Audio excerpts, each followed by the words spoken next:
وَإِذْ أَخَذْنَا مِيثَاقَ بَنِي إِسْرَائِيلَ لَا تَعْبُدُونَ إِلَّا اللَّهَ وَبِالْوَالِدَيْنِ إِحْسَانًا وَذِي الْقُرْبَى وَالْيَتَامَى وَالْمَسَاكِينِ وَقُولُوا لِلنَّاسِ حُسْنًا وَأَقِيمُوا الصَّلَاةَ وَآتُوا الزَّكَاةَ ثُمَّ تَوَلَّيْتُمْ إِلَّا قَلِيلًا مِّنكُمْ وَأَنتُم مُّعْرِضُونَ وَإِذْ أَخَذْنَا مِيثَاقَكُمْ لَا تَسْفِكُونَ دِمَاءَكُمْ وَلَا تُخْرِجُونَ أَنفُسَكُم مِّن دِيَارِكُمْ ثُمَّ أَقْرَرْتُمْ وَأَنتُمْ تَشْهَدُونَ ثُمَّ أَنتُمْ هَؤُلَاءِ تَقْتُلُونَ أَنفُسَكُمْ وَتُخْرِجُونَ فَرِيقًا مِّنكُم مِّن دِيَارِهِمْ تَظَاهَرُونَ عَلَيْهِم بِالْإِثْمِ وَالْعُدْوَانِ وَإِن يَأْتُوكُمْ أُسَارَىٰ تُفَادُوهُمْ وَهُوَ مُحَرَّمٌ عَلَيْكُمْ إِخْرَاجُهُمْ أَفَتُؤْمِنُونَ بِبَعْضِ الْكِتَابِ وَتَكْفُرُونَ بِبَعْضٍ فَمَا جَزَاءُ مَن يَفْعَلُ ذَلِكَ مِنكُمْ إِلَّا خِزْيٌ فِي الْحَيَاةِ الدُّنْيَا وَيَوْمَ الْقِيَامَةِ يُرَدُّونَ إِلَىٰ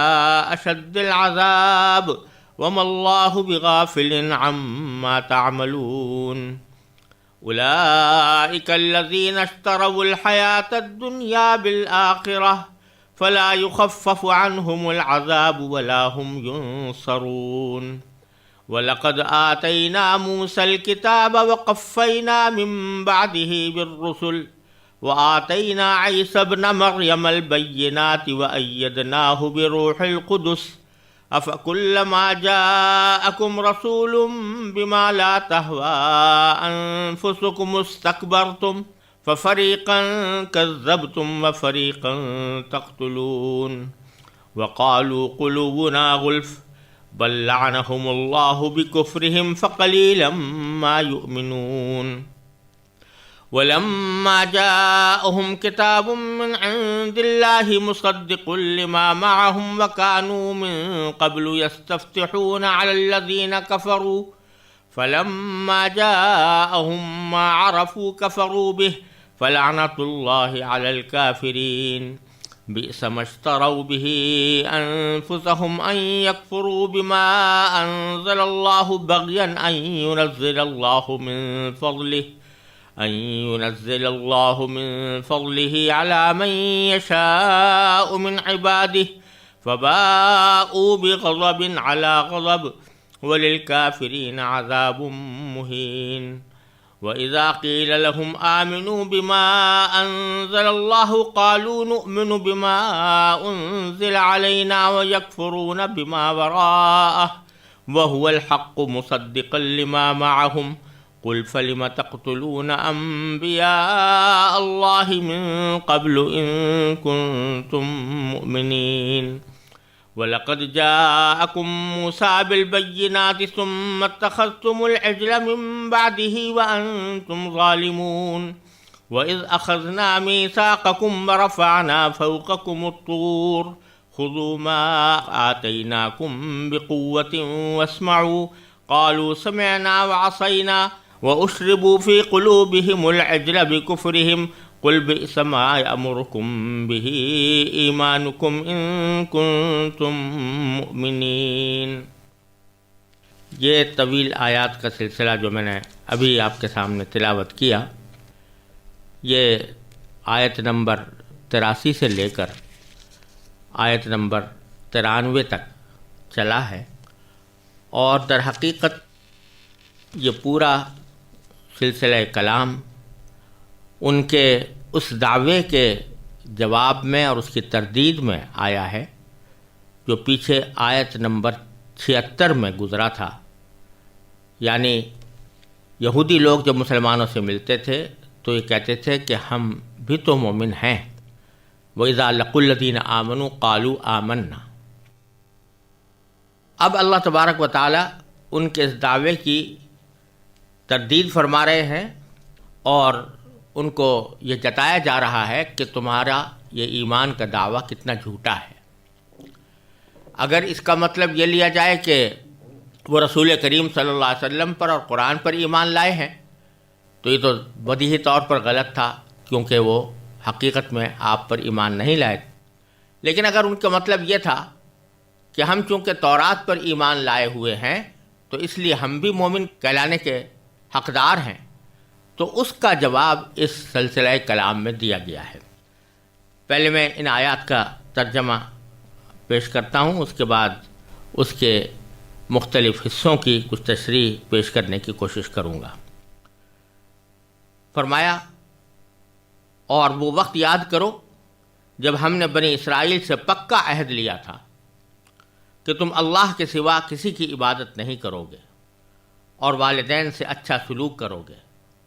اور رشتہ داروں سے بھی، اور یتیموں اور مسکینوں سے بھی، اور لوگوں سے بھلی بات کہنا، اور نماز قائم کرنا، اور زکوٰۃ دینا۔ مگر پھر تم میں سے تھوڑے سے لوگوں کے سوا باقی سب منہ موڑ کر پھر گئے۔ اور یاد کرو جب ہم نے تم سے پکا عہد لیا تم ایک دوسرے کا خون نہیں بہاؤ گے، اور اپنے آدمیوں کو اپنے گھروں سے نہیں نکالو گے۔ پھر تم نے اقرار کیا تھا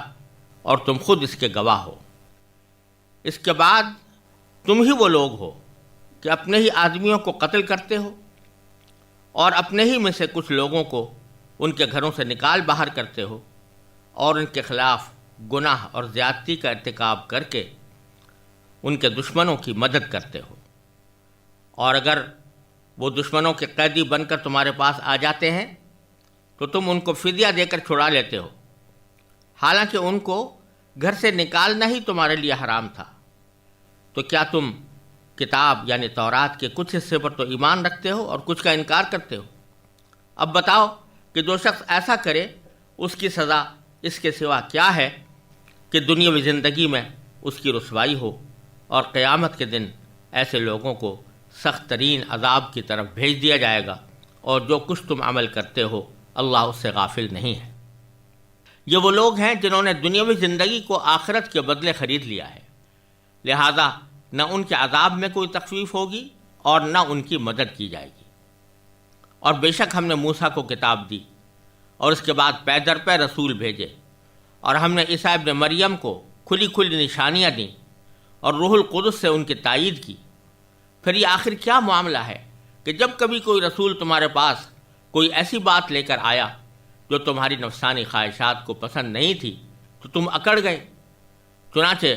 بعض انبیاء کو تم نے جھٹلایا اور بعض کو قتل کرتے رہے۔ اور یہ لوگ کہتے ہیں کہ ہمارا دل غلاف میں ہے،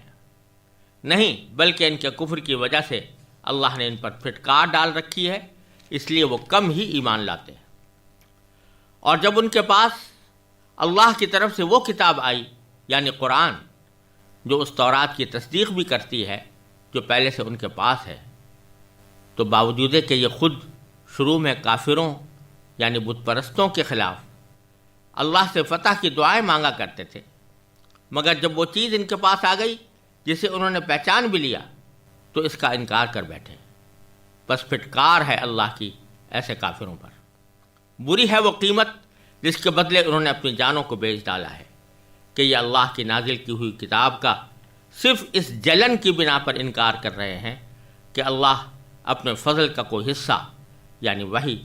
اپنے بندوں میں سے جس پر چاہتا ہے کیوں اتار رہا ہے۔ چنانچہ یہ اپنی اس جلن کی وجہ سے غضب بالائے غضب لے کر لوٹے ہیں، اور کافر لوگ ذلت آمیز سزا کے مستحق ہیں۔ اور جب ان سے کہا جاتا ہے کہ اللہ نے جو کلام اتارا ہے اس پر ایمان لے آؤ، تو وہ کہتے ہیں کہ ہم تو صرف اسی کلام پر ایمان رکھیں گے جو ہم پر نازل کیا گیا یعنی تورات، اور وہ اس کے سوا دوسری آسمانی کتابوں کا انکار کرتے ہیں، حالانکہ وہ بھی حق ہے، اور جو کتاب ان کے پاس ہے وہ اس کی تصدیق بھی کرتی ہے۔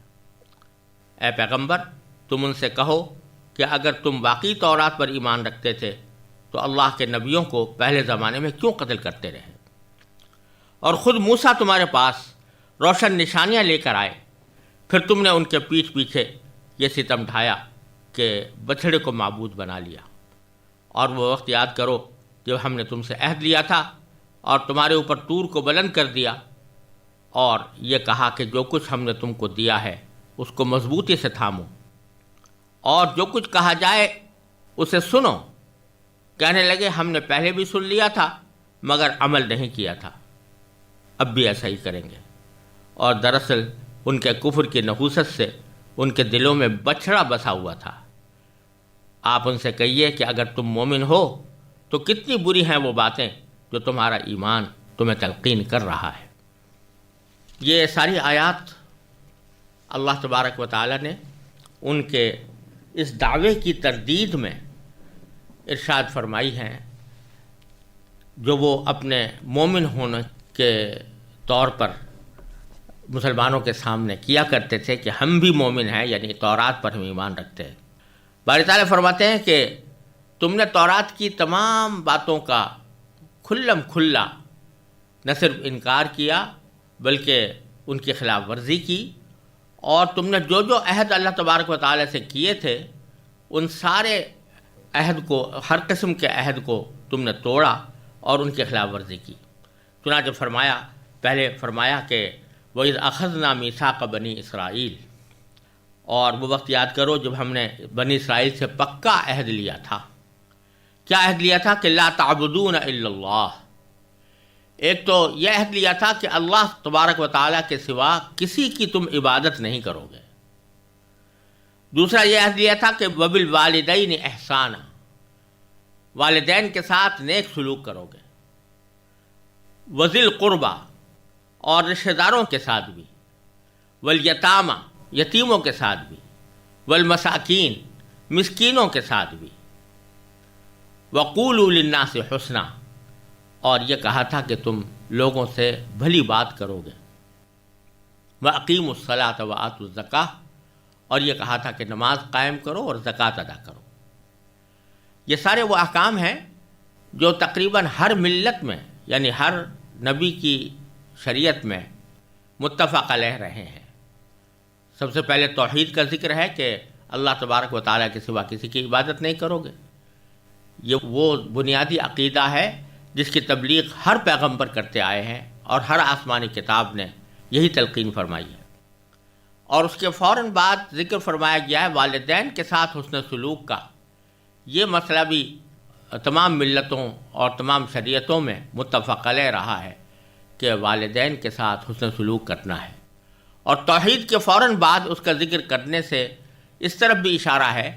کہ توحید کے بعد سب سے بڑا اہم فریضہ جو انسان کے اوپر عائد ہوتا ہے وہ اپنے والدین کے ساتھ حسن سلوک کرنے کا ہے۔ اسی طرح رشتہ داروں کے ساتھ اور یتیموں اور مسکینوں کے ساتھ حسن سلوک کا ذکر کیا گیا ہے۔ اور پھر فرمایا گیا قولوا للناس حسنا، لوگوں سے بھلی بات کرو،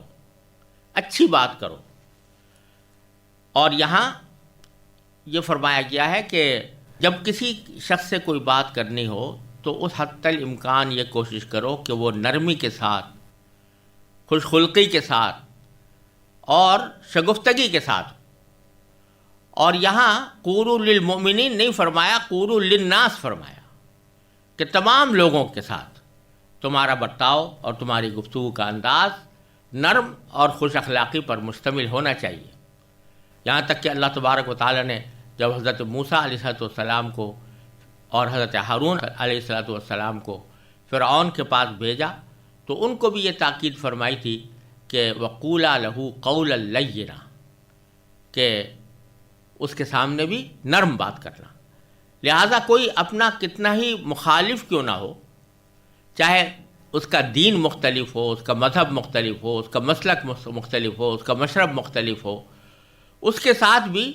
گفتگو کے انداز میں اللہ تبارک و تعالیٰ کا حکم یہ ہے کہ اس کے ساتھ اچھے انداز میں بات کی جائے اور اس میں کسی بد اخلاقی کا پہلو نہ ہو۔ اسی لیے فرمایا گیا، ہمارے بزرگوں نے فرمایا اور بہت سے علماء کرام نے اس آیت کے تحت اس بات کی تشریح فرمائی ہے کہ چاہے اہل سنت کا مقابلہ اہل بدعت کے ساتھ ہو یا کسی اور مکتب فکر کے ساتھ ہو، یہاں تک کہ غیر مسلموں کے ساتھ ہو،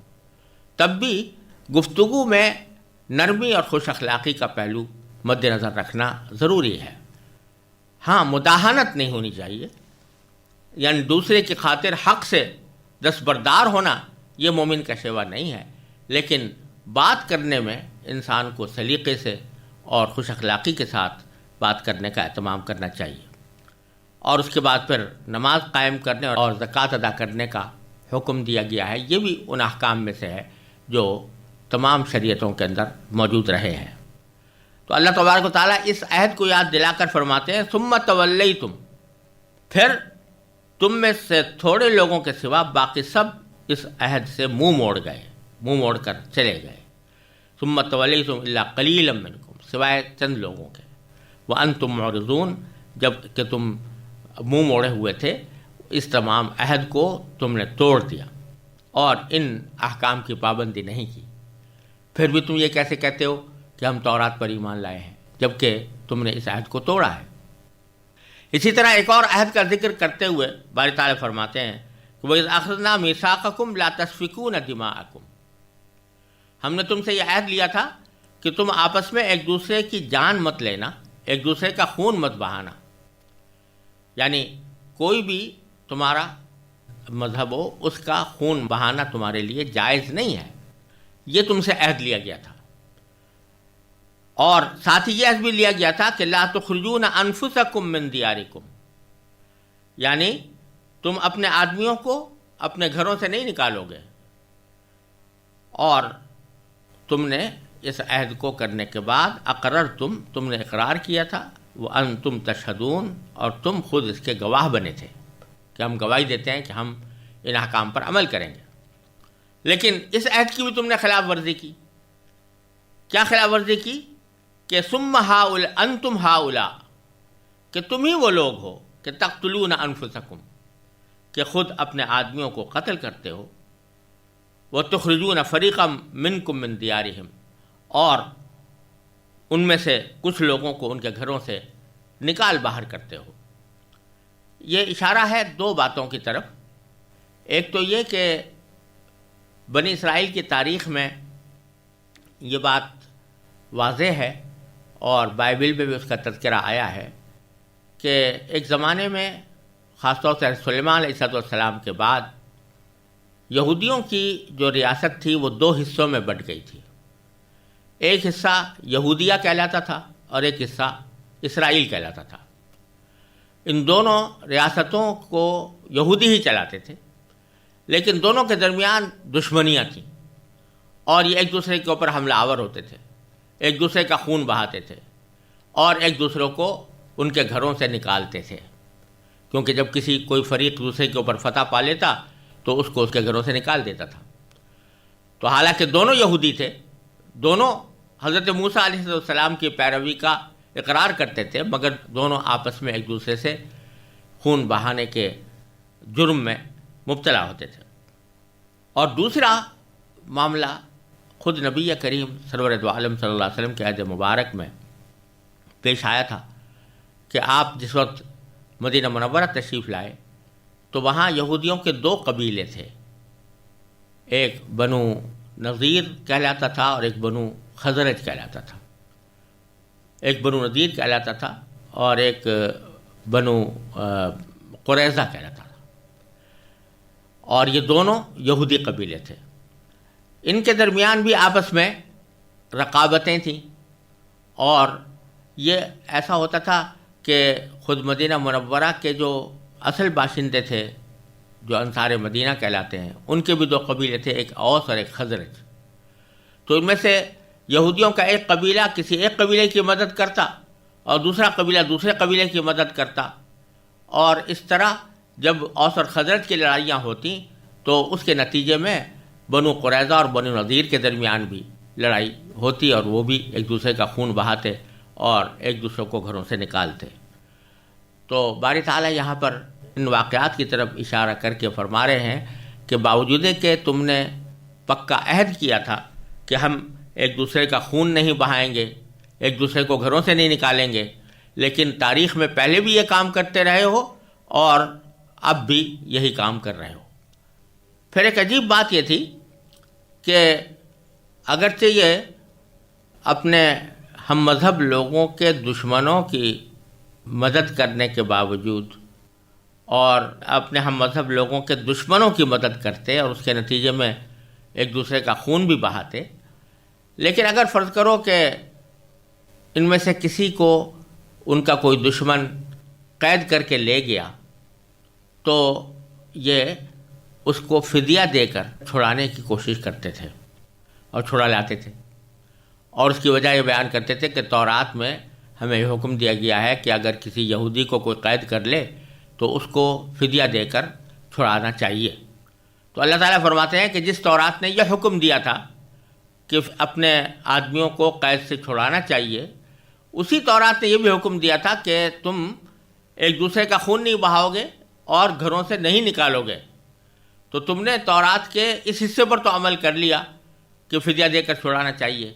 لیکن دوسرا حصہ جو یہ کہہ رہا تھا کہ ایک دوسرے کا خون نہ بہاؤ، ایک دوسرے کو گھروں سے نہ نکالو، اس کے اوپر عمل نہیں کیا۔ لہذا کتاب کے ایک حصے پر تم عمل کر رہے ہو اور دوسرے حصے پر عمل نہیں کر رہے۔ اس کو باری تعالیٰ نے اس طرح فرمایا کہ ثم انتم ہؤلاء، تم ہی وہ لوگ ہو کہ تقتلون انفسکم، تم ایک دوسرے کو قتل کرتے ہو، وتخرجون فریقا منکم من دیارہم، اور اپنے میں سے ایک گروہ کو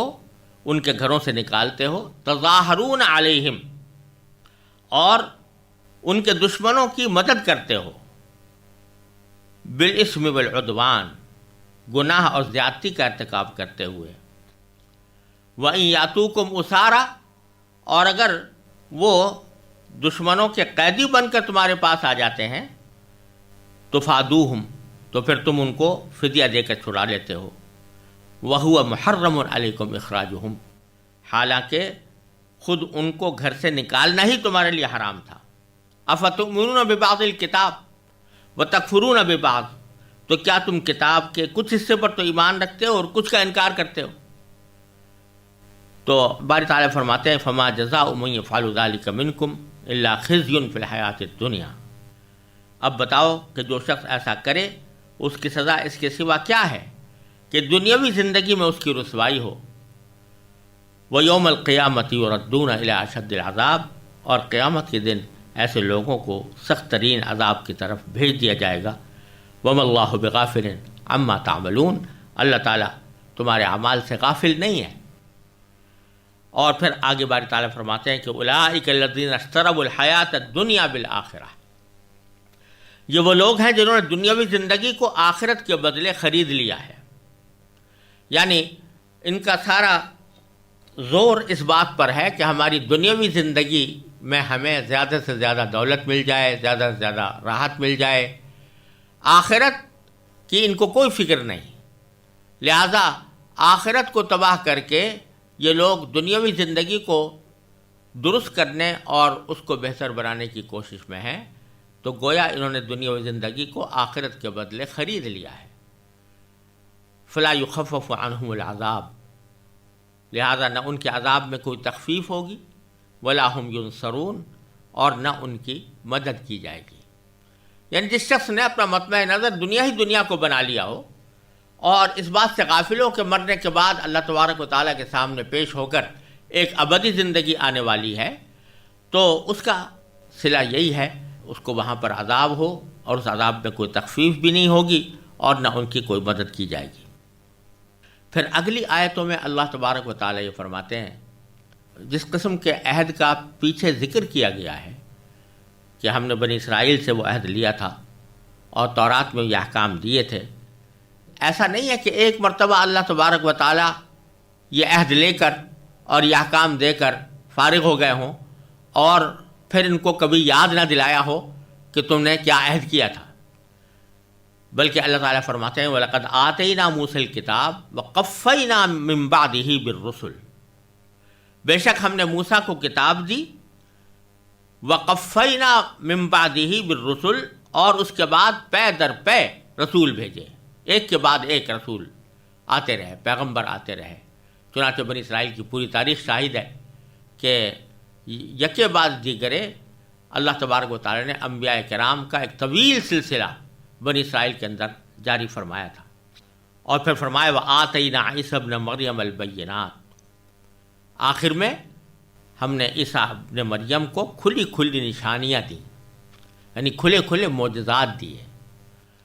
جیسا کہ دوسری جگہ قرآن کریم میں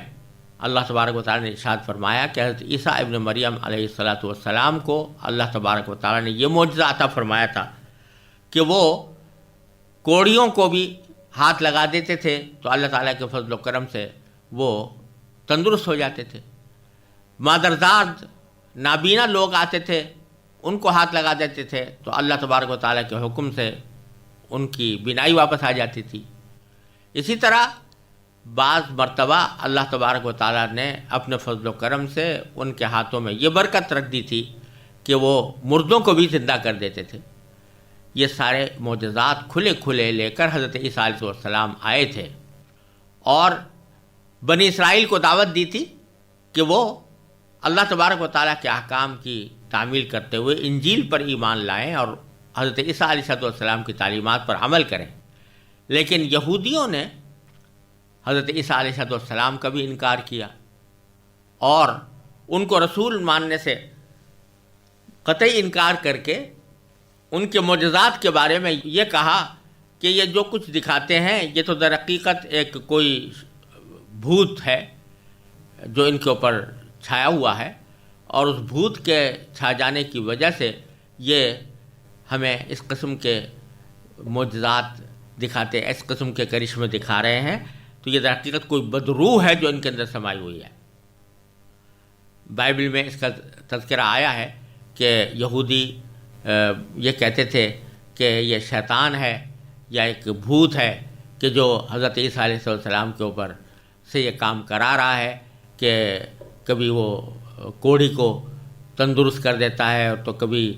نابینا کو تندرست کر دیتا ہے کبھی مردے کو زندہ کر دیتا ہے. یہ سب بدروح کے کرشمے ہیں. اللہ تعالیٰ فرماتے ہیں وَآتْ أَيَّدْنَاهُ بِرُوحِ الْقُدُسِ، ہم نے تو ان کی تائید کی تھی روح القدس سے. روح القدس لقب ہے حضرت جبرائیل علیہ السلام کا. اور اللہ تعالیٰ فرماتے ہیں کہ وہ جو کچھ معجزات دکھا رہے تھے وہ کسی بدروح کی وجہ سے نہیں اور کسی بھوت کی وجہ سے نہیں، بلکہ اللہ تبارک و تعالیٰ نے ان کی تائید کی تھی روح القدس کے ذریعے. حضرت جبریل امین علیہ السلام کے ذریعے اللہ تبارک و تعالیٰ اپنے حکم سے یہ معجزات ظاہر فرماتے تھے. اور اس کی تائید کرنے کا ایک مطلب یہ بھی ہے کہ روح القدس یعنی حضرت جبریل علیہ السلام حضرت عیسیٰ علیہ السلام کے ساتھ رہتے تھے اور ان کی حفاظت کرتے تھے، کیونکہ یہودی ان کے دشمن تھے اور انہیں قتل کرنا چاہتے تھے. تو اللہ تبارک و تعالیٰ نے حضرت جبرائیل علیہ السلام کو اس بات پر معین فرما دیا تھا کہ وہ ان کی حفاظت کے لیے ان کے ساتھ رہیں. تو یہ دونوں مفہوم ہیں ایدناہ بروح القدس کے کہ ہم نے روح القدس سے ان کی تائید کی، یعنی معجزات جو کچھ دکھاتے تھے وہ اللہ تبارک و تعالیٰ کے فضل و کرم سے جبریل امین علیہ السلام کے ذریعے دکھاتے تھے، کسی جن بھوت کے ذریعے نہیں. اور حضرت جبریل علیہ السلام ان کی حفاظت پر بھی مامور تھے، ان کی حفاظت بھی کیا کرتے تھے. تو اللہ تبارک و تعالیٰ فرماتے ہیں کہ یہ ہم نے طویل سلسلہ پیغمبروں کا جاری رکھا بنی اسرائیل میں، جس کا اختتام حضرت عیسیٰ علیہ السلام پر ہوا.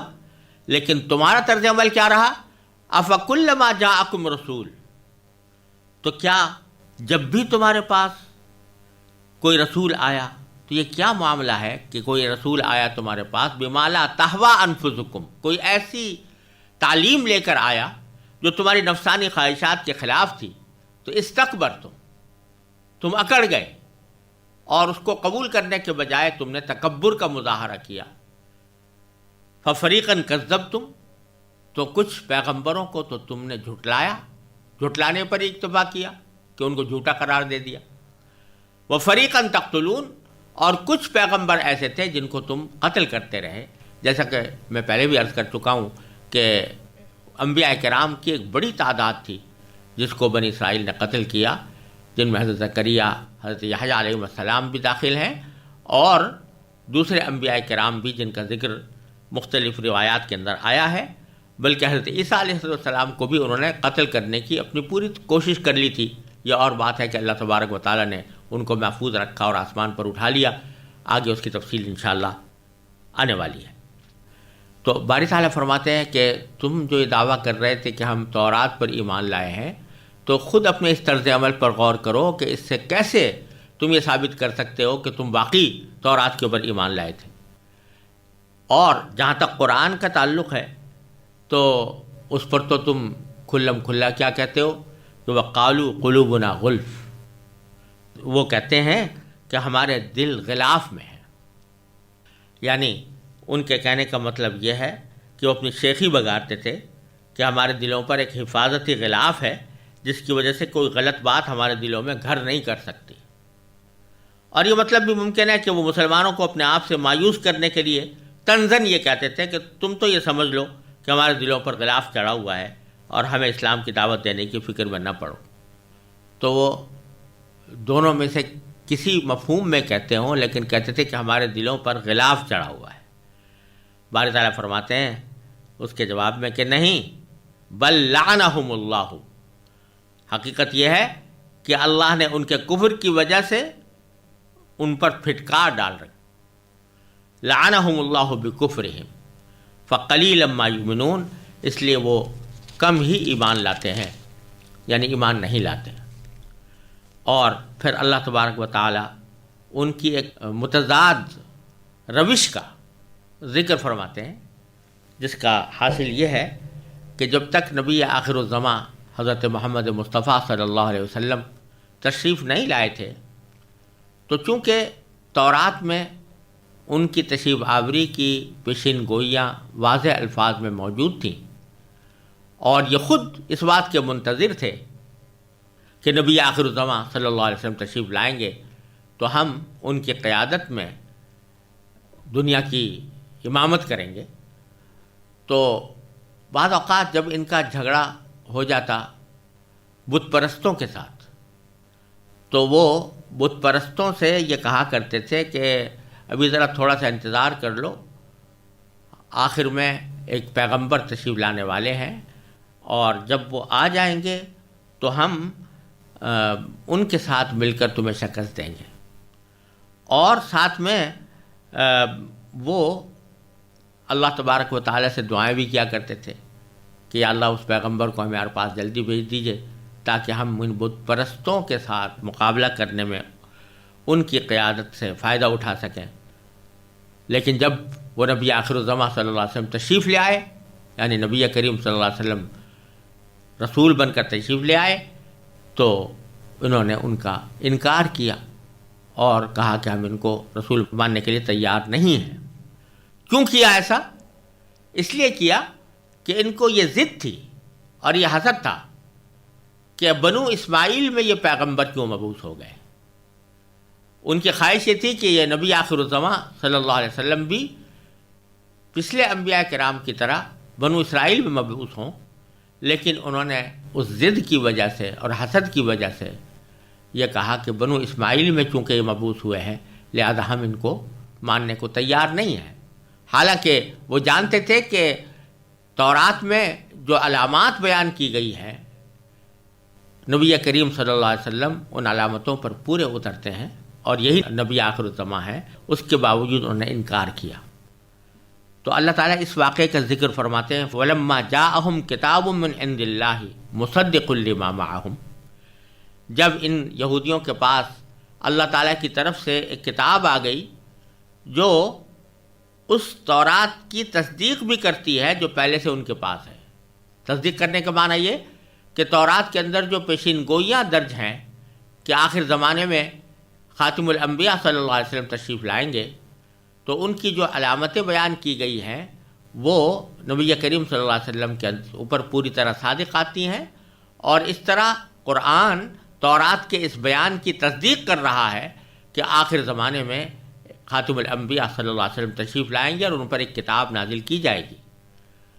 تو جب وہ کتاب ان کے پاس آئی وَكَانُوا مِن قَبْلُ يَسْتَفْتِحُونَ عَلَى الَّذِينَ كَفَرُوا، اور ان کا خود معاملہ یہ تھا کہ شروع میں وہ لوگ یعنی یہودی لوگ بت پرستوں کے خلاف اس کتاب کے حوالے سے اللہ سے فتح کی دعائیں مانگا کرتے تھے. فلما جاءہم، مگر جب وہ چیز ان کے پاس آ گئی ما عرفوا، جس کو انہوں نے پہچان بھی لیا کہ یہ واقعی اللہ کا کلام ہے، تو اس کا وہ انکار کر بیٹھے. فلعنۃ اللہ علی الکافرین، لہذا پھٹکار ہے اللہ کی ایسے کافروں پر جو جان بوجھ کر اللہ تبارک و تعالیٰ کی کتاب کا انکار کر رہے ہیں. پھر باری تعالیٰ فرماتے ہیں کہ بئس ما اشتروا بہ انفسہم، بری ہے وہ قیمت جس کے بدلے انہوں نے اپنی جانوں کو بیچ ڈالا ہے۔ یعنی وہ دنیاوی مفادات کی خاطر نبی کریم صلی اللہ علیہ وسلم کی رسالت کا انکار کر کے اور قرآن کا انکار کر کے کچھ دنیاوی مفادات حاصل کرنا چاہتے ہیں، لیکن یہ پتہ نہیں ہے کہ اس کے نتیجے میں ان کی جانیں خطرے میں ہیں اور آخرت میں ان کی جانوں کو شدید نقصان پہنچنے والا ہے۔ تو گویا انہوں نے کچھ تھوڑی سی دنیاوی مفادات کی قیمت لے کر اپنی جانوں کو بیچ ڈالا ہے۔ ان یکفروا بما انزل اللہ، کہ یہ اللہ کے نازل کی ہوئی کتاب کا انکار کر رہے ہیں۔ کیوں کر رہے ہیں؟ بغیاً، اس ضد اور جلن کی وجہ سے۔ ان ینزل اللہ من فضلہ علی من یشاء، کہ اللہ تعالیٰ اپنے فضل کو کیوں نازل کر رہا ہے اپنے بندوں میں سے جس پر چاہتا ہے۔ یہاں فضل سے مراد وحی ہے، یعنی اللہ تعالیٰ اپنی وحی اور رسالت اور پیغمبری کیوں نازل کر رہا ہے حضرت محمد مصطفیٰ صلی اللہ علیہ وسلم پر۔ تو اللہ تعالیٰ اشارہ کر رہے ہیں کہ اللہ تعالیٰ کو حق ہے کہ اپنے بندوں میں جس کو چاہے اس کام کے لیے منتخب کر لے، لیکن یہ کہتے ہیں کہ جو ہم چاہیں وہ ہونا چاہیے۔ تو اللہ تعالیٰ فرماتے ہیں کہ ان کو ضد اس بات کی ہے، حسد اس بات کا ہے کہ اللہ تعالیٰ اپنے فضل کو کیوں اتار رہا ہے اپنے بندوں میں سے جس پر چاہتا ہے۔ تو اس حسد کی وجہ سے انہوں نے انکار کیا ہے۔ فباؤوا بغضب علی غضب، اس کا نتیجہ یہ ہے کہ وہ غضب بالائے غضب لے کر لوٹے ہیں۔ لوٹنے کا معنی یہ کہ ان کے اس عمل کا انجام یہ ہوا ہے کہ ان پر اللہ تعالیٰ کا غضب بالائے غضب نازل ہوا۔ وَلِلْكَافِرِينَ عَذَابٌ مُّهِينٌ، اور کافر لوگ ذلت میں سزا کے مستحق ہیں۔ وَإِذَا قِيلَ لَهُمْ آمِنُوا بِمَا أَنزَلَ اللَّهُ، اور جب ان سے کہا جاتا ہے کہ ایمان لاؤ اس کلام پر جو اللہ نے اتارا ہے، یعنی قرآن، قالوا، تو جواب میں کہتے ہیں کہ نؤمن بما انزل علینا، کہ ہم تو صرف اس پر ایمان لائیں گے جو ہم پر اتارا گیا تھا، یعنی تورات۔ وَيَكْفُرُونَ بِمَا وَرَاءَهُ، اور تورات کے سوا ہر کتاب کا انکار کرتے ہیں، چنانچہ انجیل کا بھی پہلے انکار کیا تھا اور اب قرآن کا بھی انکار کرتے ہیں۔ وَهُوَ الْحَقُّ، حالانکہ وہ بھی حق ہے، مصدقا لما معہم، اور صرف اتنا ہی نہیں کہ حق ہے بلکہ جو کتاب ان کے پاس موجود ہے یعنی تورات، اس کی وہ تصدیق بھی کرتا ہے، یعنی اس میں جو پیشین گوئیاں درج ہیں وہ پوری طرح اس کلام کے اوپر بھی صادق آتی ہیں۔ تو اللہ تبارک و تعالیٰ فرماتے ہیں قل، اے پیغمبر آپ ان سے کہیے، فلما تقتلون انبیاء اللہ من قبل ان کنتم مؤمنین، یہ پھر جو تم دعویٰ کر رہے ہو کہ جو ہم پر نازل کی گئی تھی کتاب اس پر ہم ایمان لاتے ہیں، تو اس پر کہاں ایمان لائے؟ کیونکہ اگر تم واقعی ایمان لائے ہوئے ہوتے تو اللہ کے نبیوں کو پہلے کیوں قتل کرتے رہے؟ اگرچہ یہ خطاب نبی کریم صلی اللہ علیہ وسلم کے زمانے کے یہودیوں کو ہے، اور جن یہودیوں نے پچھلے انبیاء کو قتل کیا تھا وہ پچھلے گزرے ہوئے لوگ تھے، لیکن چونکہ یہ ان کے اس فعل پر راضی تھے اور انہی کے دین اور انہی کے مذہب کے پیروکار بھی تھے، اس واسطے اس عمل کو ان کی طرف بھی منسوب کیا گیا ہے۔ اس سے یہ بات بھی معلوم ہوئی کہ اگر کوئی شخص کسی کی غلطی کو یا کسی کے گناہ کو یا کسی کے کفر کو تسلیم کرے اور اس پر راضی رہے تو ایسا ہی ہے وہ جیسا کہ اس نے خود وہ کفر کیا ہو یا خود گناہ کیا ہو یا خود غلطی کی ہو۔ پھر باری تعالیٰ پھر دوبارہ یاد دلا رہے ہیں اس بات کو جو پہلے بھی گزر چکی ہے کہ تورات کے نازل ہونے کے باوجود جس میں اس بات کا اقرار تم نے کیا تھا کہ ہم اللہ کے سوا کسی کی عبادت نہیں کریں گے، تمہارے پاس موسیٰ علیہ السلام آئے تھے، وَلَقَدْ جَاءَكُم مُوسَىٰ بِالْبَيِّنَاتِ، موسیٰ علیہ السلام تمہارے پاس کھلے کھلے نشانیاں لے کر آئے تھے،